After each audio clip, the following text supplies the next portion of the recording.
5.2, the Chaska update. This will be a long one.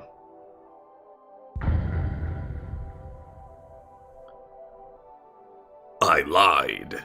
The Archon quest is pretty blunt this time. On to the... Pretty much everything missable this update is the history of Och-Kan and the ancient dragon civilization.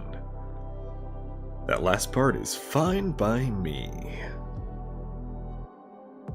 In the beginning of Natlan, the tyrannical pyro-sovereign Xiuhcoatl ruled over a technologically advanced race of dragons who considered themselves the masters of evolution.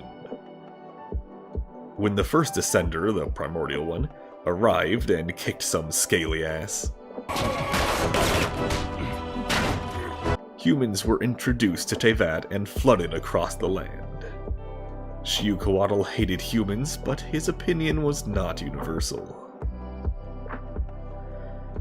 After a long while, the Archon Wars arrived, and local cool guy Xbalanque and his friend Och-Kan made a deal with a being called Washak Lahun Och-Kan, or Sage of the Stolen Flame. In accordance with the agreement, the Sage taught the humans to use phlogiston and then stole Xiuhcoatl's pyro authority, allowing Xbalanque a fair shot at taking him out, which he did. During the fight, part of the Sovereign turned into two discs, known as the Golden Entreaties. These were for the Sage's side of the deal. He wanted to use the Sovereign's power through them to obliterate the Abyss in Natlan. He was betrayed by Och-Kan, who, as it turns out, is his half-human son.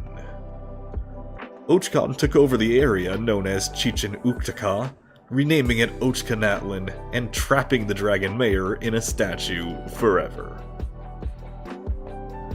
We actually get to talk to her, and pull the plug on Natlan's racist grandma right after she gives us one interesting bit of info. She calls Paimon an elemental floating object, which can be broken down into two fun-sized pieces. First, a dragon is claiming Paimon as an elemental creature, like slimes, hypostases, and dragons themselves. Second, elemental floating object, EFO. Possible hint that Paimon is not a Teyvat native? Maybe alien, like the Traveler twins. Maybe celestial. No clue! Back to the story. The reason Och-Kan hid away the discs is because he believed in humanity and their ability to adapt. It is implied that the Sage wanted to use the power of the Sovereign in a similar way to Capitano last update. It would be a tactical nuke of Natlan's messed up ley lines, killing everyone's memories and probably bodies. But at least the Abyss would be gone too. Natlan is all about repeating history, so of course Och-Kan made the same choice as Malwika. This tactical obliteration system is called Huitzilopochtli.